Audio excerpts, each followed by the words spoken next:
13 নম্বর আমল হলো অশ্লীলতা এবং বিবাদ বিতণ্ডা ঝগড়া এগুলো পরিহার করা। কারণ নবী করিম সাল্লাল্লাহু আলাইহি ওয়াসাল্লাম তিনি আমাদেরকে রমজান মাসে রোজা রেখে অশ্লীলতা পরিহার করতে বলেছেন। মোবাইলে হারাম জিনিস দেখলেন, টেলিভিশনে হারাম জিনিস দেখলেন, বা কোনো পত্রপত্রিকা থেকে খারাপ জিনিস নিষিদ্ধ জিনিস দেখলেন, পরনারীর সৌন্দর্য দেখে আপনি হারাম স্বাদ নেয়ার চেষ্টা করলেন, তাহলে আপনার রোজার অঙ্গহানি হলো, রোজা প্রাণহানি হলো। এই রোজা নয়। এই জন্য এটাকে রমজান মাসে পরিহার করতে হবে, অন্য সময় তো বটেই। এবং সেই সাথে কেউ যদি আপনার সাথে ঝগড়া করতে আসে, নবীজি শিখাই দিয়েছেন ফালিয়াকুল ইন্নী সায়েম, কেউ রোজা রাখা অবস্থায় ঝগড়া করতে আসলে বলবেন ভাই আমি রোজাদার, আমি তোমার ঝগড়ার জবাব দিতে পারবো না। তাহলে ঝগড়া পরিহার করার জন্য রমজান মাসে আমরা এক্সারসাইজ করবো। 14 নম্বর, যে কোনো ভালো কাজ, যে কোনো নেকামল রমজান মাসে বেশি বেশি করবেন। কেন? কারণ রমজানের শুরুতে একজন ঘোষক বলে ইয়া বাগিয়াল খায়রি আকবিল, হে ভালো কাজ প্রত্যাশী, যে ভালো কাজ করতে চাও, রমজান মাসটাই হলো ভালো কাজের সওয়াব বেশি পাওয়ার। অতএব এই মাসে ভালো কাজ করে, নেকামল করে, ইবাদত করে, কোরআন তেলাওয়াত, জিকির, আজকার যত রকম আছে এগুলো করে জান্নাতের পথে অগ্রসর হয়ে যাও। 16 নম্বর আমল হলো রোজাদারকে ইফতার করানো, অর্থাৎ নিজে ইফতার করার পাশাপাশি অন্য কোন রোজাদারকে ইফতার করাইলে আল্লাহ তাআলা ওই রোজাদার যে পরিমাণ সওয়াব পাবেন আপনাকেও সেই পরিমাণ সওয়াব দিবেন ইনশাআল্লাহ। 17 নম্বর আমল হলো বেশি বেশি কোরআনে কারীমের তেলাওয়াত করা। রমজান মাসে আল্লাহ তাআলা আমাদের সবাইকে, 15 নম্বর বাদ গেছে, মাশাআল্লাহ এত মনোযোগ সহকারে কথা বলছে এবং নোট করছে দেখা যাচ্ছে। তাহলে আমরা আবার পেছনে যাচ্ছি ইনশাআল্লাহ। 15 নম্বর আমল হলো বেশি বেশি ইস্তেগফার করা। বেশি বেশি কি করা? ইস্তেগফার করা, অর্থাৎ ক্ষমা প্রার্থনা করা। কেন ক্ষমা প্রার্থনা বেশি করবেন? কারণ নবী করিম সাল্লাল্লাহু আলাইহি সাল্লাম বলেছেন ওয়ালিল্লাহি উতাকাউ মিনান নার ওয়া যালিকা ফি কুল্লি লাইলা, রমজানের প্রত্যেক রাতে আল্লাহ তাআলা বহু মানুষকে জাহান্নাম থেকে মুক্ত ঘোষণা করেন। ভাইরা আমার, আমাদের পাপাচারের কারণে জাহান্নামীদের তালিকা নাম উঠে থাকলেও রমজানে আল্লাহ বহু মানুষকে ঠিক দেন যে এই লোককে জান্নাতি ঘোষণা করা হলো, জাহান্নাম থেকে মুক্ত ঘোষণা করা হলো। এই জন্য এই মাসে আল্লাহর কাছে বেশি বেশি মাফ চাইতে হয়, ইস্তেগফার করতে হয়, চোখের পানি ফেলে দোয়া করতে হয় যে আল্লাহ আপনি মাগফিরাত নসিব করেন। এটা হলো 15 নম্বর আমল। 16 নম্বর আমল হলো রোজাদারকে ইফতার করানো। নিজে ইফতার করবেন, পাশাপাশি রোজাদার ব্যক্তিকেও ইফতার করাবেন। নবী সাল্লাল্লাহু আলাইহি সাল্লাম বলেছেন যদি কোনো ব্যক্তি কোনো রোজাদারকে ইফতার করায়, তাহলে যেই ব্যক্তি তাকে ইফতার করালেন তার রোজার সওয়াব তো সে পাবেই, আপনি ইফতার করায়া সমপরিমাণ সওয়াব লাভ করবেন ইনশাআল্লাহ। অতএব মসজিদে ইফতার দেওয়ার ব্যবস্থা করা যেতে পারে, রাস্তাঘাটে, বিশেষ করে পাবলিক পরিবহনে, এমনকি প্রাইভেট গাড়িতেও সন্ধ্যার সময় ইফতারের সময় অনেক সময় খাবার থাকে না, তখন আপনি রাস্তা দাঁড়িয়ে যদি সামান্য একটু খেজুর, সামান্য একটু পানি বিতরণ করতে পারেন তাহলে সওয়াবটা পাওয়া যেতে পারে। আপনার বাসার আশেপাশে অনেক অভাবী মানুষ আছে, তাদের বাসায় আপনি ইফতার পৌঁছে দিতে পারেন, এর মাধ্যমে রোজাদারকে ইফতার করানোর সওয়াব পেতে পারেন। 17 নম্বর আমল হলো বেশি বেশি কোরআনে কারীমের তেলাওয়াত করা। কোরআনে কারীমের তেলাওয়াত রমজান মাসে বেশি বেশি করব। কেন? কারণ হলো এই মাসটাই হলো কোরআন নাজিলের মাস। আল্লাহ তাআলা রমজান মাসে কোরআন নাজিল করেছেন। আল্লাহ বলেছেন শাহরু রমাদান আল্লাযী উনজিলা ফীহিল কুরআন হুদাল লিন-নাস ওয়া বায়িনাতিন মিনাল হুদা ওয়াল ফুরকান। রমজান মাস এমন মাস যে মাসে আল্লাহ তাআলা কোরআন নাজিল করেছেন, এইজন্য এই মাসে বেশি বেশি কোরআন তেলাওয়াত করতে হবে। নবী করিম সাল্লাল্লাহু আলাইহি ওয়াসাল্লাম বেশি বেশি রমজান মাসে কোরআন তেলাওয়াত করতেন। আমাদের পূর্বসূরি সালাফগণ কেউ কেউ রমজান মাসে অন্য সব আমল কমিয়ে দিয়ে কোরআন তেলাওয়াতটা সবচেয়ে বেশি করতেন। এইজন্য দিনে এবং রাতে বেশি বেশি করে কোরআন শুদ্ধতার সাথে, সৌন্দর্যের সাথে তেলাওয়াত করব, অর্থ সহকারে বুঝে পড়ার চেষ্টাও পাশাপাশি করবো ইনশাআল্লাহ। 18 নম্বর আমল হলো কোরআন পরস্পরকে শোনাশুনি করা, বুঝে পড়া। অর্থাৎ আপনি কোরআন তেলাওয়াত করবেন, আপনার স্ত্রী শুনবে, আপনার মা শুনবে, আপনার বোন শুনবে, আবার তারা তেলাওয়াত করবে, আপনি শুনবেন। আমরা তারাবির নামাজে এক পক্ষীয় তেলাওয়াত শুনি, হাফেজ সাহেব তেলাওয়াত করেন, আমরা শুনি, কিন্তু আমরা তেলাওয়াত করে আরেকজন শুনবে, এটা হয় না। নবী সাল্লাল্লাহু আলাইহি সাল্লাম রমজান মাস আসলে জিবরিল ফেরেশতার সাথে কোরআন শোনাশুনি করতেন। জিবরিল তেলাওয়াত করতেন, নবীজি শুনতেন, আবার আমাদের নবীজি তেলাওয়াত করতেন, জিবরিল শুনতেন। এটা সুন্নাত।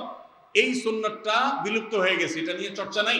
এই জন্য আমরা এটা বাসা বাড়িতে নতুন করে জিন্দা করব। আল্লাহ আমাদেরকে তৌফিক দান করুন। 19 নম্বর আমল হলো দান সাদাকা বেশি বেশি করা। নবীজি সাল্লাল্লাহু আলাইহি সাল্লাম এমনিতেই প্রচুর পরিমাণ দান করতেন, কিন্তু রমজান আসলে তার দানশীলতার পরিমাণ আরো বেড়ে যেত। এই জন্য অভাবী, প্রতিবেশী, গরিব দুঃখী সবার ঘরে ঘরে আমরা আমাদের সাধ্য অনুযায়ী দান পৌঁছানোর চেষ্টা করব রমজান উপলক্ষে। এটা রমজানের 19 নম্বর স্পেশাল আমল, বিশেষ আমল। 20 নম্বর রমজানের কর্মসূচি হলো ভোর রাতে দোয়া করা। কারণ সারা বছর ভোর রাতে তাহাজ্জুদের নামাজ পড়া বা দোয়া করার সুযোগ আমাদের হয় না, কিন্তু রমজানে সাহরি খেতে তো এমনি উঠেন, অতএব এই টাইমে দোয়া কবুল হয়। 24 ঘন্টার ভিতরে দোয়া কবুলের সবচেয়ে মুখ্যম সুযোগ, সবচেয়ে আদর্শ সময় হলো এই তাহাজ্জুদের সময়টা। ভাইরা আমার, ঢাকার একটি বড় কোম্পানি, বাংলাদেশের সবচেয়ে বড় শিল্প প্রতিষ্ঠান বললে ভুল হয়তো হবে না, অন্তত এটুকু বলা যায় যে প্রথম 3-4টি বড় প্রতিষ্ঠানের একটি।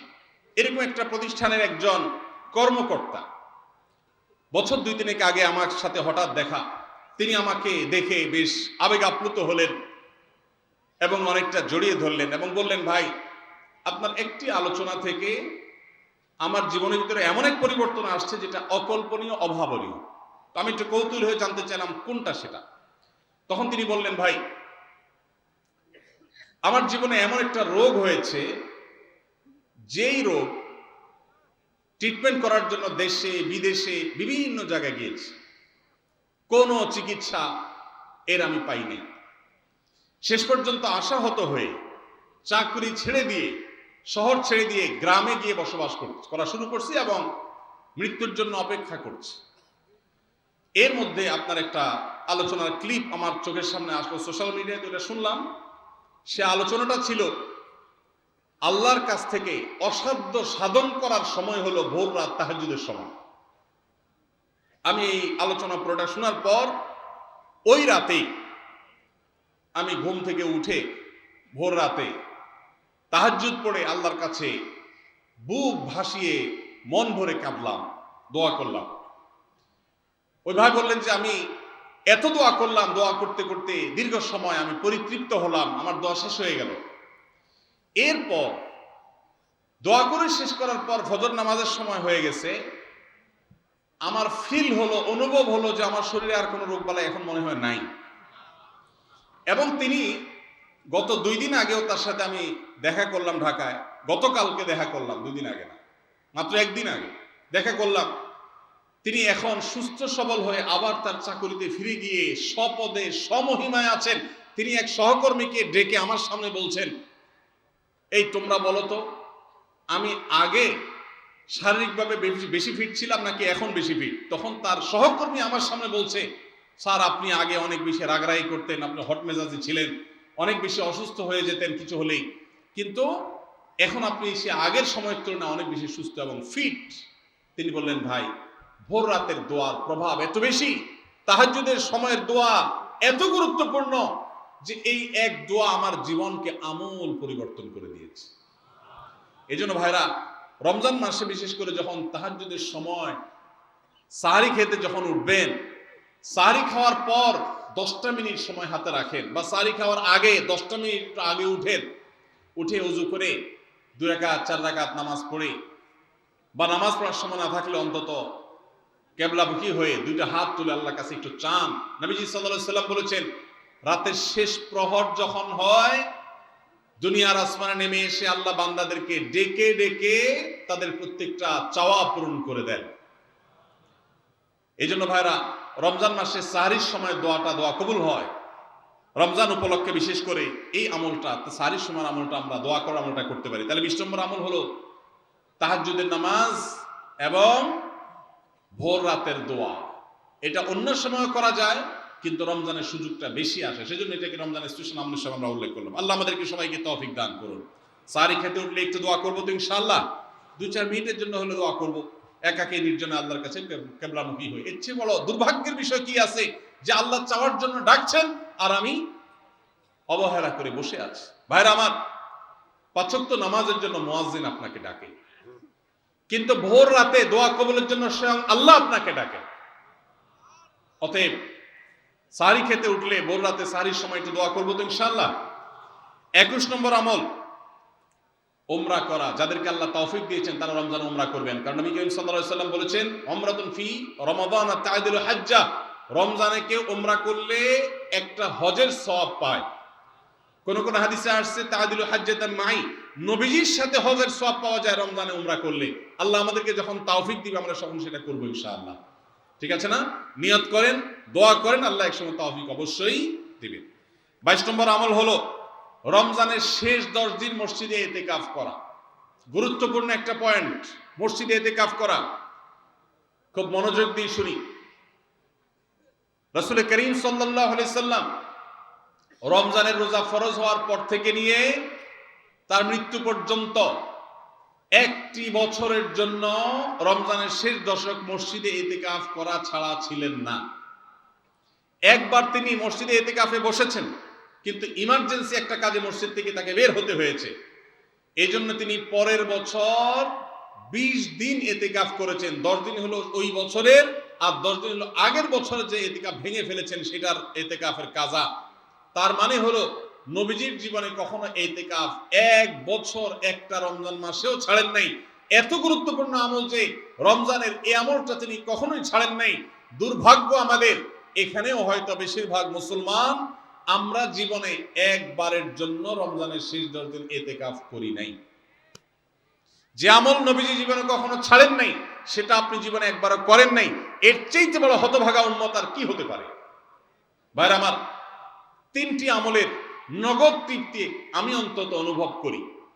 আমি আমার সে অভিজ্ঞতার আলোকে আপনাদেরকে উদাত্ত আহ্বান করতে চাই, রমজানের শেষ দশকে আপনারা ইতিকাফ করুন। যে 3টি আমলের তৃপ্তি, নগদ স্বাদ, অবর্ণনীয় ভালো লাগা কাজ করে, অন্তর্জগতে প্রশান্তিতে পরিপূর্ণ হয়ে যায়, সেই 3টি ইবাদতের একটি হলো আরাফাতের ময়দানের দোয়া। এটার সাথে কোনো কিছুর কম্পেয়ার হয় না। অবর্ণনীয় এক তৃপ্তি লাগে আরাফাতের ময়দানে দোয়া করতে। দ্বিতীয় হলো সিজদায় গিয়ে চোখের পানি ফেলে আল্লাহর কাছে দোয়া করতে অসম্ভব ভালো লাগা কাজ করে। ভোর রাতে দোয়াতেও একই স্বাদ পাওয়া যায়। আর 3 নম্বর হলো রমজানের শেষ দশকের ইতিকাফ। ইতিকাফ যে একবার করেছে সে জীবনে বারবার করে, তাকে আর ফেরানো যায় না। এই জন্য ভাইরা, রমজানের শেষ দশকে আমরা আল্লাহর ঘরে বসে গিয়ে ইতিকাফ করার চেষ্টা করবো তো ইনশাআল্লাহ। অনেক এলাকায় বৃদ্ধ মানুষ, বুড়া মানুষ বসায় দেওয়া হয় টাকা পয়সা দিয়ে। যে টাকা নিয়ে ইতিকাফ করে সেও গুনাহগার, আর যারা টাকা নিয়ে ইতিকাফে বসায় তারাও গুনাহগার। কারণ ইবাদত টাকা পয়সা দিয়ে চলবে না। ইনশাআল্লাহ আল্লাহ আমাদেরকে তৌফিক দান করুন। যুবক ভাইরা, একটাবার বসে দেখেন, অসম্ভব ভালো লাগা কাজ করে। মনে হয় যে আল্লাহর মেহমান আমি, এই ফিলটা হয়। কারণ আল্লাহর ঘরে এসে বসে আছেন আপনি কারোর কাছে কোনো কিছু চেয়েছেন, চাইতে চাইতে একটা পর্যায়ে তার পাও জড়িয়ে বসে গেলেন, একদম বসে গেলেন, তার ঘরের সামনে বসে পড়লেন। ইতিকাফটা অনেকটা এরকম। রমজানের প্রথম 20 দিন আল্লাহর কাছে হাত দিয়ে দোয়া করলাম, আর শেষ 10 দিন একজন মসজিদে গাঁটটি মুস্কা নিয়ে পড়ে গেলাম। ব্যাপারটা হলো কারো পায়ে ধরে পড়ে যাওয়ার মতো। আশা করা যায় ইতিকাফকারীকে আল্লাহ তাআলা ক্ষমা না করে মসজিদ থেকে ফেরাবেন না। এই জন্য ইতিকাফ করার চেষ্টা করবো তো ইনশাআল্লাহ। আমরা ব্যস্ততার অজুহাত দেই। ভাইরা আমার, যে কোনো মুহূর্তে দুনিয়া থেকে চলে যেতে হতে পারে। এই জন্য এই রমজানে প্ল্যান করেন, যত ব্যস্ত হন না কেন। আমি তো আমার সমস্ত ব্যস্ততাকে এক পাশে ঠেলে রেখে, আল্লাহ আমাকে যখন থেকে তৌফিক দিয়েছেন রমজানের শেষ দশক ইতিকাফ ছাড়া বাইরে থাকবো এটা চিন্তাও করি না। এই জন্য যুবক ভাইদেরকে বলবো, প্রত্যেকটা মহল্লাতে 2 জন 5 জন 10 জন করে যুবকরা বসেন, কোরআনের গ্রুপ স্টাডি করেন, কোরআনের পাঠচক্র করেন, নিজেরা কোরআন হাদিসের আলোচনা করেন, রোনাজারি এবং দোয়া করেন। 10টা দিন আল্লাহর সাথে কানেক্টেড হওয়ার চেষ্টা করেন। 12 মাস ইবাদত, দাওয়াতের কাজ, ইসলামের কাজ করবেন, ইনশাআল্লাহ সেখানে বরকত পাবেন। রমজানের শেষ দশকে ইতিকাফ করবেন তো ইনশাআল্লাহ। আল্লাহ আমাদের সবাইকে তৌফিক দান করুন। 23 নম্বর আমল হলো শেষ দশকে ইবাদতের মাত্রা বাড়িয়ে দেওয়া। আমরা উল্টাটা করি। আমাদের দেশে রমজানের প্রথম দশকে মসজিদ ফুল হয়ে, বারান্দা ফুল হয়ে, রাস্তায়ও মুসল্লি দাঁড়ায়। আর 10 রমজান চলে গেলে 20 রমজান পর্যন্ত বাহিরের মুসল্লি কমতে কমতে বারান্দার মুসল্লি কমে ভিতরে চলে আসে। আর শেষ 10 দিনে আসলে, ঈদের দিনগুলো যখন কাছে আসে, তখন 5 ওয়াক্ত নামাজের ওই নিয়মিত মুসল্লি ছাড়া বাকিগুলো সব উধাও হয়ে যায়। নবী সাল্লাল্লাহু আলাইহি ওয়াসাল্লাম কি করতেন? তার উল্টাটা। আমাদের আয়েশা বলেছেন, কানা ইয়াজিতাহিদু ফীহি মা লা ইয়াজিতাহিদু ফী গায়রি। আমাদের নবীজি সাল্লাল্লাহু আলাইহি ওয়াসাল্লাম রমজানের শেষ দশকে ইবাদতের জন্য যত কষ্ট করতেন, যত সাধনা করতেন, অন্য কোন সময় ইবাদতের জন্য এত সাধনা করতেন না। অথচ আমরা দেখা যায় শেষ দশক অবহেলা কাটাই। এজন্য ভাইরা, শেষ দশকে ইবাদতের পরিমাণ আরো বাড়িয়ে দিতে হবে, আমলের পরিমাণ বাড়িয়ে দিতে হবে। এটাই আল্লাহ তাআলার নির্দেশনা, সেটাই রমজানের শেষ দশকের আমল। 24 নম্বর আমল হলো শেষ দশকে পরিবারকে ঘুম থেকে ডেকে তোলা। এটা আলাদা সুন্নাহ। নবী সাল্লাল্লাহু আলাইহি সাল্লাম রমজানের শেষ দশক হলে কানা ইদা দাখালাল আশর আহইয়া লাইলা ওয়া আইকাযা আহলা। তিনি পরিবারকে ঘুম থেকে ডেকে তুলতেন এবং স্ত্রী সঙ্গ ত্যাগ করতেন। শেষ দশক কোমর বেঁধে ইবাদত করতেন। এটা 24 নম্বর আমল। তাহলে শেষ দশক পরিবারকে ঘুম থেকে ডেকে তোলা। নবীজি অন্য কোনো সময় ঘুম থেকে ইবাদতের জন্য ডাকতেন না, নফল নামাজ যার ইচ্ছা সে পড়বে, যার ইচ্ছা পড়বে না। কিন্তু শেষ দশক এত বড় অফার, এত বড় সুযোগ, কারণ লাইলাতুল কদর শেষ দশকে আছে, এই জন্য এই দশকে ইবাদতের জন্য পরিবারকে তিনি ডেকে তুলতেন। তারা শুয়ে থাকুক, তিনি এটা সহ্য করতেন না। এই জন্য 24 নম্বর আমল হলো রমজানের শেষ দশকে পরিবারকে ঘুম থেকে ডেকে তোলা এবং স্ত্রী সঙ্গ ত্যাগ করা শেষ দশকের জন্য। 25 নম্বর আমল হলো লাইলাতুল কদর অনুসন্ধান করা। রমজানের শেষ দশকের প্রত্যেকটা রাতে কিন্তু শবে কদর হতে পারে, বিশেষ করে বেজোড় রাতে 21, 23, 25, 27, 29 এই রাতগুলোতে লাইলাতুল কদর হওয়ার সম্ভাবনা অনেক জোরালো। সৌদি আরবের মানুষ তাদের বেজোড় রাতে তালাশ করবে, আমরা আমাদের বেজোড় রাতে তালাশ করব ইনশাআল্লাহ। নবীজি সাল্লাল্লাহু আলাইহি সাল্লাম বলেছেন যে তাহাররাউ লাইলাতুল কদর ফিল বিদরি মিনাল আশরিল আওয়াখির মিন রমাদান, রমজানের শেষ দশকের বেজোড় রাতগুলোতে তোমরা শবে কদর হতে পারে সে আশা বেশি বেশি করে ইবাদত বন্দেগী করো।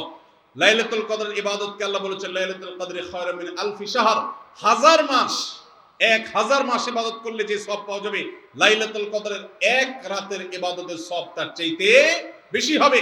সেই রাত কোনটা আল্লাহ নির্দিষ্ট করেন নাই, এজন্য শেষ দশকের প্রত্যেকটা রাতেই ইবাদত করার চেষ্টা করা, স্পেশালি বেজোড় রাতগুলোতে। 26 নম্বর আমল হলো লাইলাতুল কদরের আশায় বিশেষ দোয়া পড়া। সেটা কি? আল্লাহুম্মা ইন্নাকা আফুউন তুহিব্বুল আফওয়া ফাআফু আন্নী, আল্লাহ আপনি ক্ষমাশীল, আপনি ক্ষমাকে ভালোবাসেন, তুমি আমাদেরকে ক্ষমা করে দিন। এটা রমজানের শেষ দশকে প্রত্যেক রাতেই পড়বেন। যে রাতটা একটু শান্ত শিষ্ট, একটু শীতল, একটু বৃষ্টি ভাব, একটু লাইলাতুল কদরের আবহাওয়া বোঝা যায়, সেই রাতকে লাইলাতুল কদর আশা করে প্রত্যাশা করে বেশি বেশি দোয়া পড়বেন, আল্লাহুম্মা ইন্নাকা আফুউন তুহিব্বুল আফওয়া ফাআফু আন্নী। তাহলে 26 নম্বর আমল হলো লাইলাতুল কদরের দোয়া পড়া। আর 27 নম্বর সর্বশেষ আমল হলো ফিতরা আদায় করা। অর্থাৎ রমজান মাসের রোজাতে যদি ভুল ত্রুটি হয়, এটা রিফাইন্ডের কাজ হয়ে যায়, রিফ্রেশমেন্টের কাজ হয়ে যায় ফিতরার মাধ্যমে। প্রত্যেক সচ্ছল ব্যক্তি তার নিজের পক্ষ থেকে, নিজের স্ত্রী এবং নিজের ছোট বাচ্চাদের তরফ থেকে ফিতরা আদায় করবেন। প্রাপ্তবয়স্ক সন্তান থাকলে তারা তাদেরটা আদায় করবে, আর না হলে বাবা তাদেরটা আদায় করতে পারে। ফিতরা স্বরূপ গরিবদের বাসায় একদিনের খাবার এটা পৌঁছে দিতে হবে। এটা হলো ফিতরা। ঈদের নামাজের আগ পর্যন্ত এটা আদায় করার নির্দেশ নবী সাল্লাল্লাহু আলাইহি ওয়াসাল্লাম দিয়েছেন। তাহলে 27 নম্বর আমল হলো ফিতরা আদায়। এটার মাধ্যমে রমজানের আমল শেষ হয়ে যাবে।